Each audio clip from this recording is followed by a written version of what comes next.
Jai Hind everyone. And it's been can we say a little louder? Jai Hind everyone. Thank you. Okay, now we have the two great personalities here whom we always look up in Twitter and social media. A true war correspondent who has been on ground in various conflict reporting. We hardly have very few journalists in India doing that. And a very reputed journalist, a staunch nationalist. I have seen him for the years so far, and a journalist who doesn't give away our gun locations. Okay. And here's my senior, and I have a lot to speak about him. We'll definitely speak about it. Infantarian, a Gorkha by his blood, spent very valuable time in military intelligence. A pioneer in setting up cyber security or cyber cell in the Indian Army. He was a founder member. Have played a very active role in counter-terrorism operation in earlier days of it. It was very tough. What you see today is something different. Has been awarded with Sena Medal, one of the highest gallantry award. From there, he transitioned into corporate, has been a pioneer, a person in solar. He has represented India in various global forums, and he is a key pivotal person whom I would say in changing the rural India. You can visit his LinkedIn profile, you can read about him. A lot he has done, time is short. So now I'll initiate this discussion with a question to both of my panelists. War reporting or war stories, how do we rate ourselves when we compare to movies like Saving Private Ryan, or I would say Hollywood as a benchmark? Over to you, Shiv. Thank you very much, Major, and privileged to be on this stage, and thank you to the organizers for inviting me. The question you ask is a broad one. It's a difficult one, but I will try and answer it because I actually happen to have some experience in all three of the things that you just mentioned. I don't think India has made a movie yet like Saving Private Ryan, but that I don't think that is the fault of India, because we are equally a war-fighting country. This is a country that has fought 6 major wars. This is a country that famously, and Major Manik will, I'm sure, tell you more about it, doesn't really know the word peacetime. You know, in this country we have gallantry awards that are given away on Republic Day and Independence Day, and many of those awards are peacetime awards, which has always struck the military as weird because there is no peacetime for most of the military. We are constantly in a state of conflict because of our 2 wonderful neighbors. So this is a country that's constantly on its feet, militarily speaking. I've had the privilege of starting as a defense correspondent very young, so I had a chance to cover many conflicts and wars from Sri Lanka to Libya.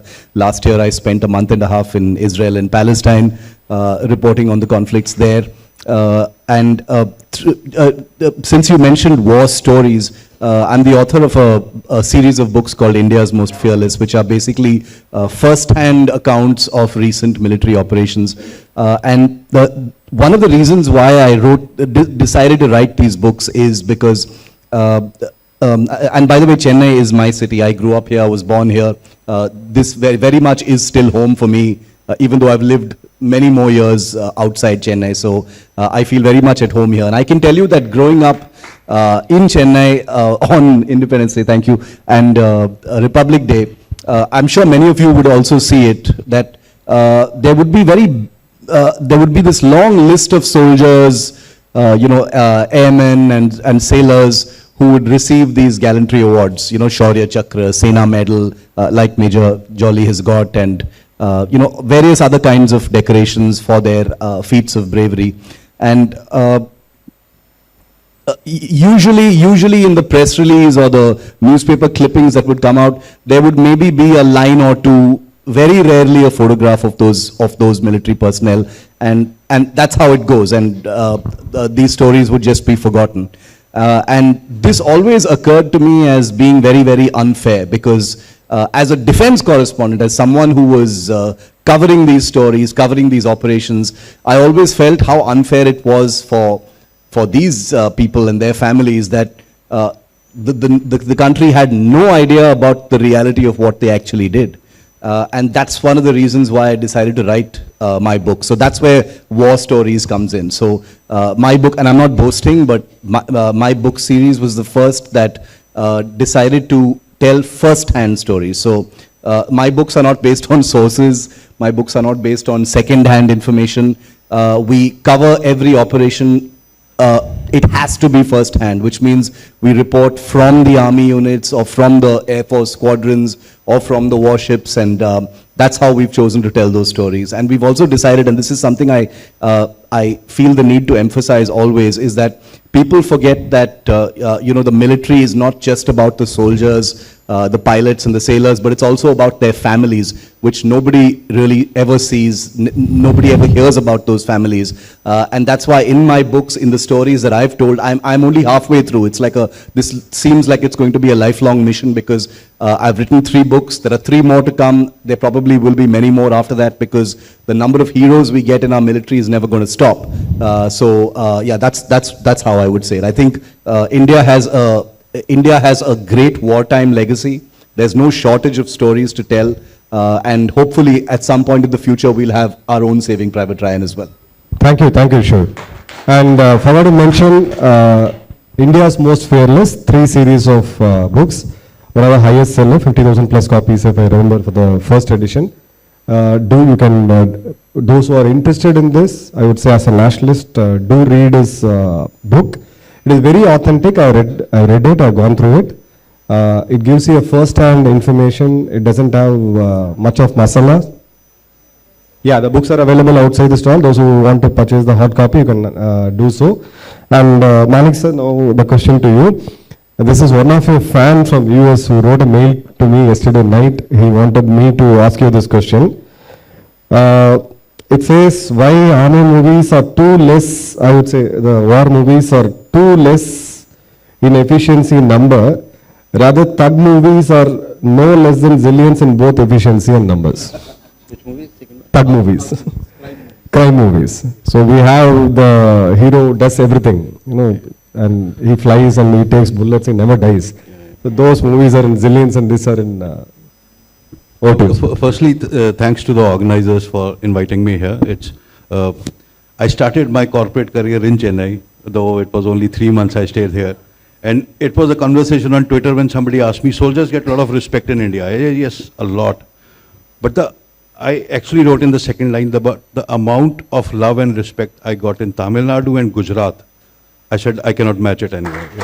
It was very touching, so it's always nice to come back.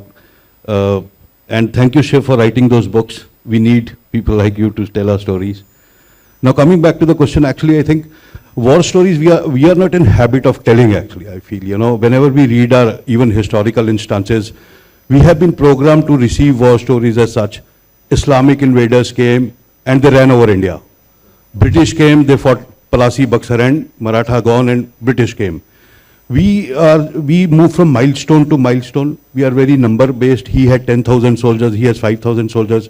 We do not discuss difficult topics in forums. We don't make movies on ideological issues. And if I honestly feel, if the Kal Chakra is moving and India is again going to become Sone ki Chidiya, our bad time will also come, because if we are not prepared this time. There is only one person, I'll tell you, so we don't, if we make a movie on Shivaji, we will show him as a war leader. We don't show him as somebody who's the only one who understood what ideological war is. We don't teach in our army, because our 2 neighbors, are enemies. They are fighting ideological wars. We are fighting military wars. There's a huge difference. When on 14th August, our leaders wish you a happy Independence Day, Pakistan, and may you prosper and all that. Their prosperity in the line is written is Ghazwa-e-Hind. It's eradication of India as it stands. But we still keep wishing them fine. We've always been wanting to good boys, that's our problem. We always believe in Vasudhaiv Kutumbakam, and that is the ideology we followed in our war stories also. Even if somebody studied high school history, you ask them who burned Nalanda, people will say Bakhtiar Khilji and all. We never tell them he was bested by some tribesmen in Northeast actually. He died a very desolate, sad death and was assassinated. We tell everyone Ghaznavi came and he routed Somnath temple. We never told actually first time he came, he was sorted out by a Chandela king and he went back and did not come back for many years. Our history runs in a manner, our stories are told in a way that we were just lying there to be picked and kicked around, and anybody who came. First invader was I think Muhammad bin Qasim. When he came and was beaten so badly for actually hundreds of years, nobody came. That was the lesson they learned. It took hundreds of years for these guys to, fine, it's like we were a very solid wall. But if you keep knocking against it and keep ramming against it for hundreds of years, it might break down. And nobody can take away the infighting that was happening and all those reasons. So, I would say if movies were a depiction of how a country or a society or a nation tells its stories, we are representing how we are. We are very happy with slapstick comedy. We are very happy representing how soldiers are represented. Either they'll always be 10 feet tall, they'll always beat everyone up, they'll drink and sing and dance. I can assure you, whenever we get angry, we don't start singing, Whenever we have a success in military combat, we don't start singing or dancing or we've never done that, right? But there's always a stereotype that is presented how military men are. He'll be a big mustache guy with a cane or a rifle, and he will invariably have a daughter who the hero will quote, and then he will like, I'll kill you, then he'll win him over. It's actually demeaning, It takes away the intellect, the hard work, the physical effort that goes into becoming a military officer. 3-4 lakh people applied, and out of which 200-300 get into India, And out of which 10-15% also leave because the training is so tough. After that, you have to 3 years NDA, 1 year IMA, constant training. Then you have to keep passing exams while in service. The movies tend to remove all this aspect and just focus on he drinks rum, he has a mustache, and he has a dog and a daughter. And he always wears a uniform even while coming on. So I say the story of the normal Bollywood, I've seen like hardly 15 movies in my life. At a very young age I saw them and I realized this will burn my brain. I never saw them. I hardly see movie. But for whatever I've seen and I see, keep seeing clips, they are okay in producing what is absorbed by audience. If we stop watching that, I think they will also learn a lesson that we need to improve our content. We can't show cartoons as our historical characters and, try to make it best. So, thank you. Thank you, sir. I'll try to play a devil's advocate here. Most of you would be aware there's a controversy which is slightly on now on a movie of Shiva Karthikeyan. The trailer was out. The movie's name is Amaran. It was a biopic of Major Mukund Varadarajan from SS81 from Officers Training Academy, one of the greatest heroes of our times. Shiv is the man behind the movie. And yeah, please.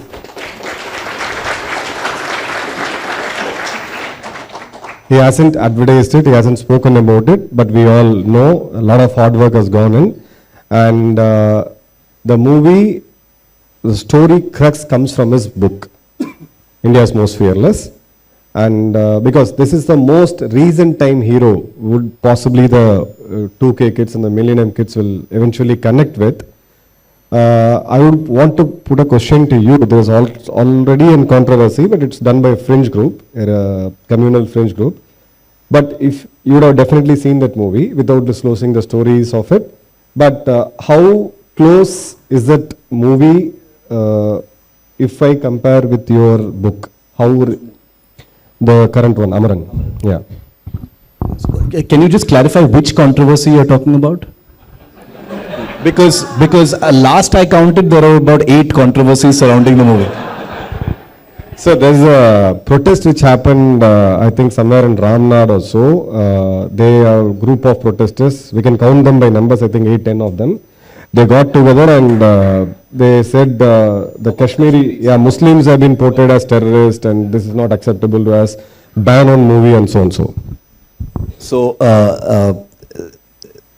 the controversy that you refer to is actually the most cartoonish of all the controversies. The other controversies are actually much more serious. So I'm glad you asked me about this one. But if you go onto social media and type Amaran and stuff, I'm sure you will see about the controversies. Many of them are much more serious. But since you mentioned this one, what Major Madan is talking about is that a bunch of people have protested about this movie because the trailer is out. It's a short 2.5-minute teaser trailer that's out. I don't know how many of you may have seen it. It's on YouTube, and it depicts some pretty traditional images that you see as far as a story like this is concerned in Kashmir. You'll see terrorists, you'll see stone pelters, you'll see the army in action, you'll see some death, and nothing out of the ordinary, but really beautifully produced and beautifully shot.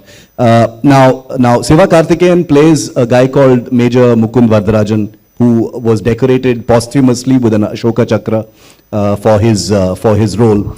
Now, the reason why this particular protest... Sorry to interrupt. Ashok Chakra is the highest gallantry award given in a peacetime. It's as good as a Paramveer Chakra. It's equivalent to Paramveer Chakra in peacetime. Again, peacetime, which is a ridiculous word, okay? So the reason why, when I saw, and obviously when this protest happened, people started posting the videos and tagging me. My name was the first to be tagged even before the film producers and stuff. So I was like, I just wrote the book. I'm not making the movie. But anyway, so the reason why that particular protest is so ignorant, ridiculous, and outwardly is because if anyone has read the story of Major Mukund Vardarajan, this should serve as an example of not jumping the gun and making your mind up, because the story of Mukund Vardarajan actually confirms exactly the opposite of what they're saying. It's an amazing story of a young officer recently married to Indu Rebecca, very much from Tamil Nadu, right? Serving all the way in Shopian in South Kashmir. And he had built a huge, beautiful relationship with many villages and villagers who lived in that area. They had a name for him. Okay, they called him Khan Sahib.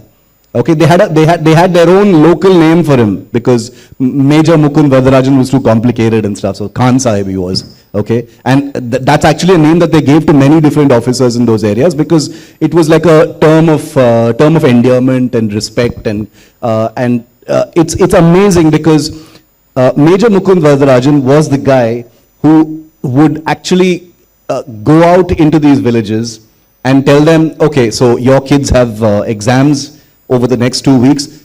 Me and my unit will make sure that nobody comes from the outside and threatens you guys while your kids are having their exams. That's my personal guarantee to you. And that's how he, won the hearts of many of these people. I don't want to spoil the story for you because it's a truly amazing story which you will see in the movie. But these 8 or 9 protesters who said this is branding, people as Muslims as terrorists and stuff like that is absolutely ridiculous, and all of this goes down to the incredibly unfair black and white depictions of the Indian Army because of the huge amounts of leftist propaganda that has fed on this idea of the army as a purveyor of human rights abuses in Jammu and Kashmir, which is a ridiculous untruth. I'm a defense correspondent. Whether there is something happening in Kashmir or not, I make it a point even now. And I've been a defense correspondent for 20 years, since August 2004. I make it a point every year to go to Kashmir, whether there's a big story happening there or not, because that is a really special part of the country. And I personally would advise all of you to go there. Since 2019, since the article of abrogation of 370, it's become like any other place, except that it's just really, really beautiful, and the weather is great, and there's a lot to do and stuff. So, but the idea that has been propagated for so long that the army has, been this monster force, occupying force in Kashmir is complete rubbish when you read stories like those of Major Mukund Vardarajan and many other officers who've, served in Jammu and Kashmir. And I'm sure Major Jolly has also served there, so he knows exactly what it's like. many young Indians come to me and ask, a question that's commonly asked is, have there been human rights abuses? Now, the one thing I will always say, just to end this thought, is that, there are no blacks and whites in conflict. This is not a black and white issue. There are no fierce goods and bads. These are really difficult places where men and women have to take sometimes controversial decisions to perform the larger good, save more lives. Have there been human rights abuses over the years? Some, most certainly not the kind of overwhelming human rights abuses that much of leftist propaganda, projects the Indian army as. But I can say, I can tell you this very, very clearly. And remember, as a defense correspondent, I am the first one to write negative stories about the army. I may be writing books about army heroes, but I cannot tell you how many times I've been in trouble with the army because I've told things that are not palatable for the army or the air force or the navy. So believe me when I say that I stand right in the middle. I'm not on anybody's side. But having seen how the army is in Kashmir, especially in terms of this whole idea that Kashmiris are painted as communal and this being a Hindu-Muslim issue, there is no, the Indian army is not just a military force, it's a very, very moral force. It knows exactly what it's fighting in Kashmir, and that's the reason why they've been there for such a long time now. Thank you, Shiv. So to add on to what Shiv said, let's look at a very broader perspective. I come from, my native is Dindikal, from Tamil Nadu. My first posting was in line of control in Poonch, and I served with one of our RR regiment. I've been there. Sir is from a different part of the country, so each and every soldier. Soldiers doesn't come from the sky. They are part of our family. They are one among us. They are deputed for a certain operation on a certain duty. It may be peacekeeping, it may be rescuing a child from a borewell, or it may be fighting terrorists at the border. This executive order is given by the government of the day. The armies or the tri-forces are the professional organizations which go and execute it. And in the consequence of the execution, there are certain places where it may go here and there. As Shiv said, it's always cannot be black and white.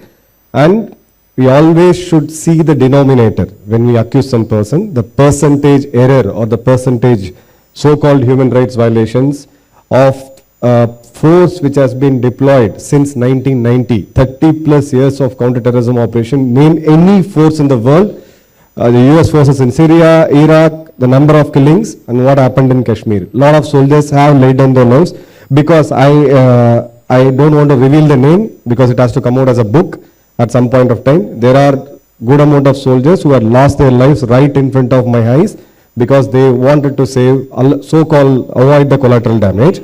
Now to Manik sir, one more question to you.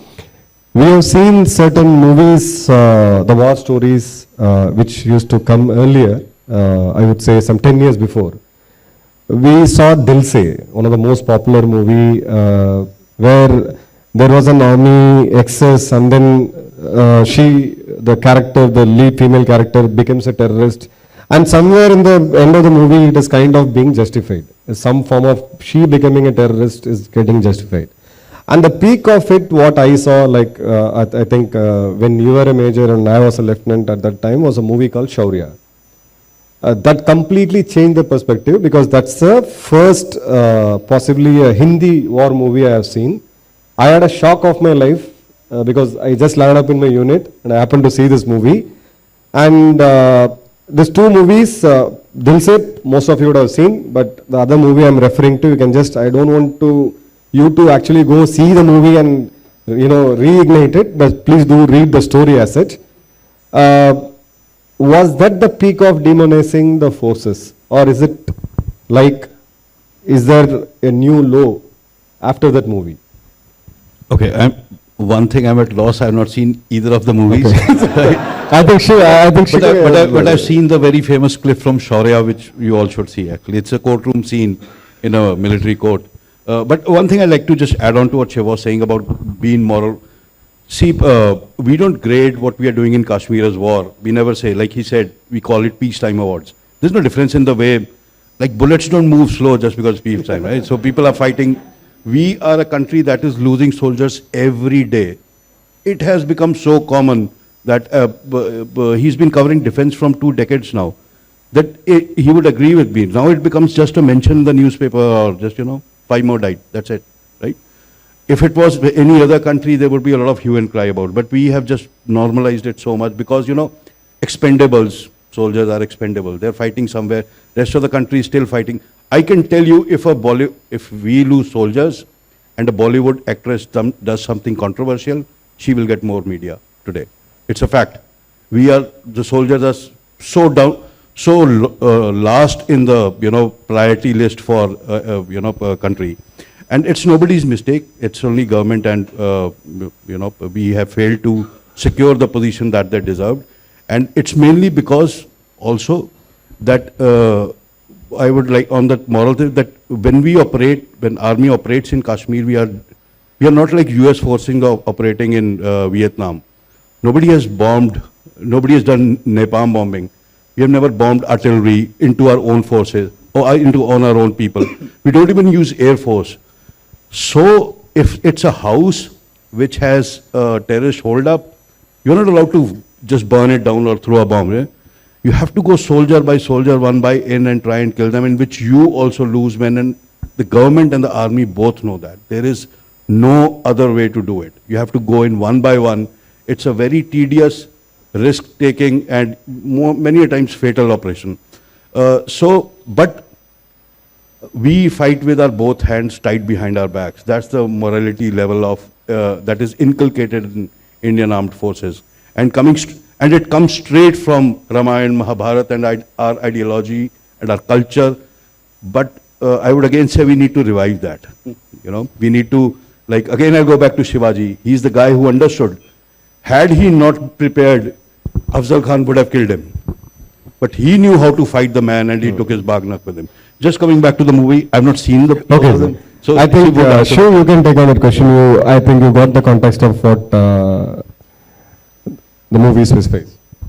Look, I have a slightly contrarian view as far as films are concerned. But, my view is that, look, the Indian film industry gets a lot of flack, which is fair in my view. But let's never forget that the Indian film industry, Bollywood, whatever you want to call it, is a very, very, very important part of India's soft power. Yeah. Okay, we can sit here and crib about the movies, and believe me, I'm completely with you as far as how the military is depicted. Whether it is Shaurya, they'll say any other movie, it grates for me as well. But that's okay. I mean, I think it's okay to have judge a movie on issues of taste and accuracy and things like that. And I think it's totally warranted and natural, especially for military personnel, to watch the quality of movies and think, oh my God, why can't they get this right? This doesn't happen in the movie. You're absolutely right. We don't sing when we're at war, and all those things I think are issues of taste, issues of that sort of thing. I think there are some fine examples of how the military has been depicted in movies. It is going to be a very tall order, in my view, to have a pure war movie in this country without the songs and dances and emotions and romance and stuff. It's going to be very difficult. Like, for example, I'll take a small example of a war movie that is very little war and mostly like relationship romance, but I happen to think it's a fabulous movie which actually depicts the movie in beautiful light, and that is Lakshya. Okay, with Hrithik Roshan. Total pop, romance, Farhan Akhtar type movie. Nothing serious about it, but that movie had a real effect on me. I was in college when I watched that movie, and that even though there was no part of me that ever wanted to get into the military for some reason, but when I watched that movie, and I remember being in a hall full of people who were so impressed by that movie, and 75% of that movie is not military stuff. Yeah. It's Hrithik Roshan in college and ragging and all sorts of rubbish, but the movie is a military movie, and so I think it goes down to that. About it could be about taste, etc. Yeah, but the level of masala which of course it has to be commercial. It has to earn money. Look, see, I'll tell. See, the thing is, one has to be a little bit empathetic also to film producers and filmmakers, which is that a war movie or a military movie can't be wholly military, because ultimately a film has to be watched by. Okay, I'll slightly put it to a. Yeah. I have a quick point to that. I understand you can't, we don't show hardcore military ops, and I don't know, we don't want to show, or there's a lack of intent or capability. But let's say small things like when I had just joined Twitter in 2019, I had a stroke, I was hospitalized for almost a year. That is the time I started Twitter, right? So I had 200 followers, right? Nobody. So Sam Manik's first poster came out 2020, and they had his dress wrong, As a Gorkha officer, he was wearing golden badge. So when I wrote a comment on that, obviously I hardly had any followers and I was nobody for them. They corrected it after a while. But this is my point. You're making movie on a field marshal, one of the legends of Indian military. You can't get his dress right. And recently, now that I had a lot of followers, Akshay Kumar was making a movie on Gorkha. I'm from Gorkha regiment. I was commissioned into it. And he had a soldier and a kukri, like a, angry looking young man kind of thing.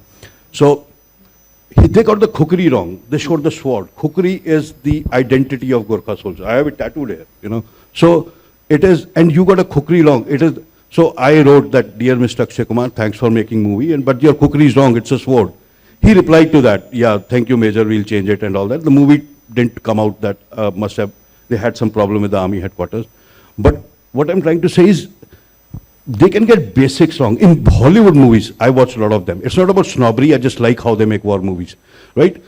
Even if it's a romance movie and the soldier is the hero and they show him coming down from a helicopter, jumping and running towards his girlfriend and all that, it's a 5-second clip.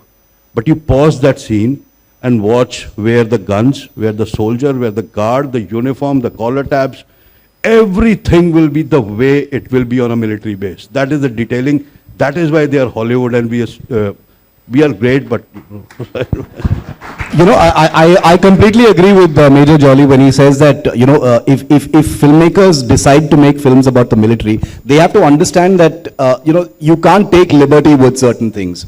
You can't mess up uniforms, you can't mess up, regimental insignias, you can't mess up, certainly can't mess up names, the way the military does things, because, as civilians, we have to understand that military culture is a completely different kind of civilizational, thought. Accuracy, regimentation, not getting those small things wrong is part of how they function. So when they see, outsiders just having their way with, acha chalo, if you don't have the Gorkha insignia, just put something else. You don't have a kukri, just use a sword. For the Gorkha regiment, taking away the kukri and putting a sword is like probably going up to the colonel commandant and slapping him. It's sacrilege. It's like slapping that person's parent. It's unacceptable. So I completely agree with you. If you're going to delve into making military movies, the least that you owe to your audiences and to the military is depiction of accuracy. Just one small addition to this. One of the reasons why American films and military films have always had default accuracy as far as the military is concerned is because post-Vietnam, the American military had already realized the benefits of engaging with Hollywood and media. They saw Hollywood as a fabulous, game-changing sort of propaganda platform, which is why whether it's the US Navy or the Marine Corps or the US Army or the US Air Force, when Hollywood movies are made, they provide real assets. They provide active consultancy. Unlike the Indian military, which has only now started to do it. Yeah. The Indian military was suspicious of filmmakers. They didn't like people coming into their academies and shooting their regiments and their bases. They hated that. Even now, it's like a pretty strict process to get permission to shoot or film at bases. But all I'm saying is, in the US, whether it's like a bubblegum romance or whatever it is, the military was, yeah, sure, please come in and we'll tell you exactly how to do. We'll give you the uniforms, we'll give you the helicopters, we'll have consultants on board. So, absolutely. Yeah. And with Amaran, for instance, I can assure you that there will be no inaccuracies because me and my co-author on board, and we will make sure there are no errors as far as the military is concerned. Thanks, Shiv. So to add on to what Shiv has said, ADGPA is an institution of army which kind of controls all this media. Anybody who would want to do a movie or a OTT, they go and apply. And a week before when I spoke to somebody in ADGPA, they said 28 movies are currently in pipeline. So we see a major surge, I think, in the past 2-3 years. So I think post-COVID, we are seeing a major surge. Yeah, of course, we understand that it cannot be completely the way we see things, be it the uniform or be it the mannerism or the kind of the dialogues they deliver. But certain movies have been purely meant for propaganda. I would say, for example, Salman Khan's movie. I have not watched the movie, with a disclaimer, I don't watch his movies. But there was a movie where he is a RNAW agent, raw agent, and then his girlfriend, she is an ISI agent, and then he addresses to his teammates, his fellow raw officials, "Aapki bhabhi kaise hain?" Bhabhi, and there's so much of romancing, and then the Indian raw agent and the Pakistani ISI agent go together and do some rescue in Syria, and Tiger Zinda hai. Tiger Zinda hai. I really got angry. I haven't seen that movie. I read the storyline. I will not do the mistake of reading that. Why? Because exactly a week before, in my own YouTube channel, I took a month's time to read about Ravinder Kaushik, who's the actual tiger. If anybody wants to know what guts mean, what sacrifice mean, do go and read his history. Ravinder Kaushik was named tiger by none other than then Prime Minister Indira Gandhi. Yeah, one of the legend. His story, you can add masala, but there is a limit to add masala, and what kind of masala do you add? But and surprisingly, I think so that movie was a hit. Yeah, huge hit. Huge hit. Now, if I want to go back to those kids or the younger generation who has seen those movies, even the elders, I would say, no, Ravinder Kaushik was not this. He was something else. We have to make five more movies. Your views on it, sir? So I'd say on this, same thing. Charity begins at home. If you have I don't have kids. I have a niece who's now growing up. She's 4 years old, right? So if I tell her whole day you keep making TikToks and I clap and go watch another movie and see Tiger Zinda Hai or Alive or Dead, go check it out.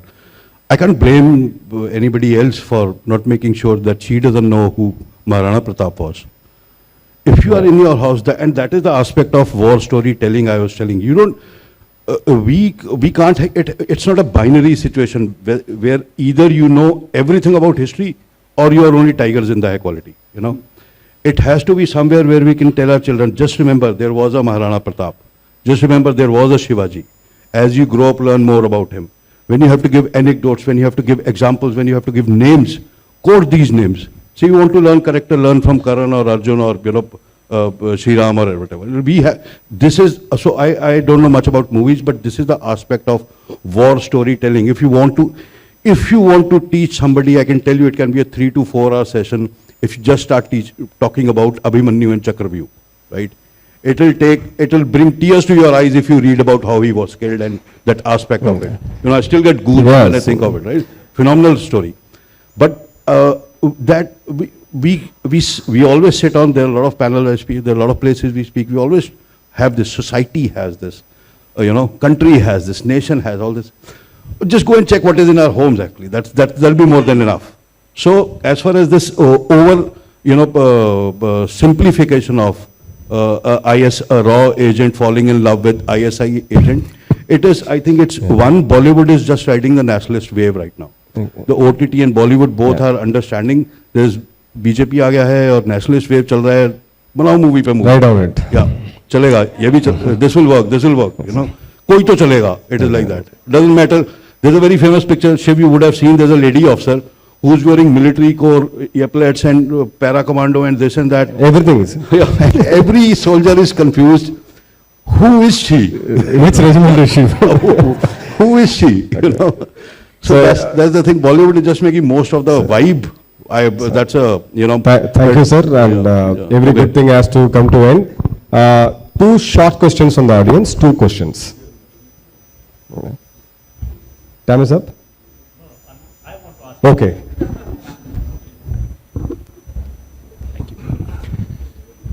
So, the US Army Question Chief's two? office has Question two.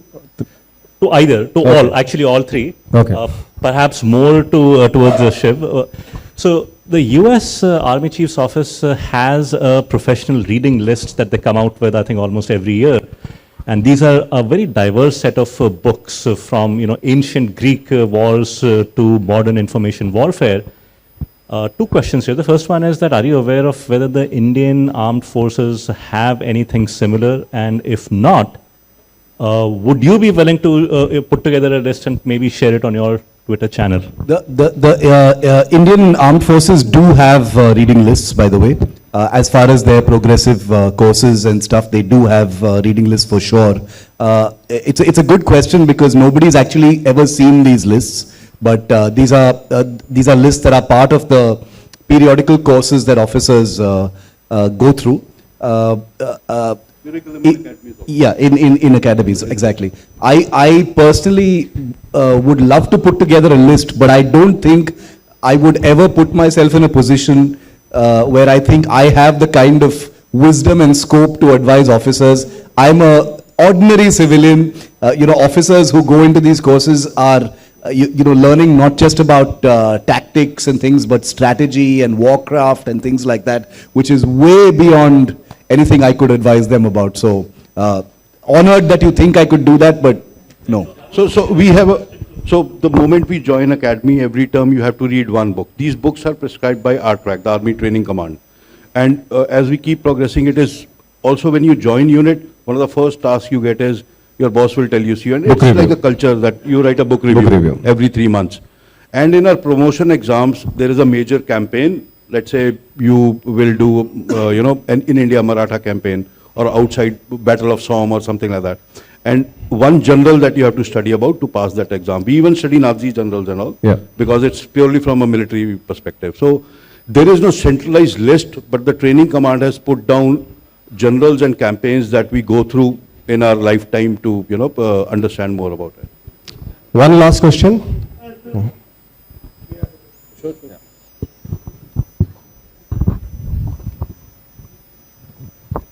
Hello. I always expected the army and I can go. I always wanted to be part of the army and expect the army people a lot. Can there be anything which I can do? I always wanted to be part of the army and expect the people a lot. I want to contribute something to the army people a lot. He wants to contribute to the army in any way that is possible. I got that. He wants to contribute to the army in any way that is possible. He has an immense respect for the army. Yeah. I always get inspired by the army people. He is always inspired by the Yeah. work that people do in the armed forces, and I will definitely talk to you after this. Whatever you are doing, I will talk to, there's OTA in Chennai, there are NCC nearby, there are a couple of, we'll definitely figure out something. Yeah. I carry forward this commitment from my sir. We will soon have you in one of official military event. I commit you this on behalf of Major Sir. And Shiv, your perspective. The military, like our society, has changed amazingly over the last 20 years, and I am personally witness to that. And I think the military has been extremely open. I am actually a sort of living example of how the military has changed. The military hates giving journalists access to official records and war reports and military operations reports, but they completely opened their doors to me. And I have spent my entire career writing negative stories about the army, but they trusted me with that. So absolutely, anything you think you can do for the military will listen to you. Thank you. Thank you. So thank you so much. I hope this session gave you something, and we also took something from here. And one thing which, as a forum, I would like to tell the journalists out here, there is a course which has been initiated by the Government of India. It's called Defense Correspondence Course. It's a 1 month course, right? It's a, I think, 1 or 2 months course. Tamil Nadu gets 3 vacancy. Each state gets 3 vacancy. One of you can, who are interested, I can be the messenger to pass it on to them. Thank you. Jai Hind. Shri Srinathji honoring Major Madan. Dr. Ujjwala to honor Major Manik Joli.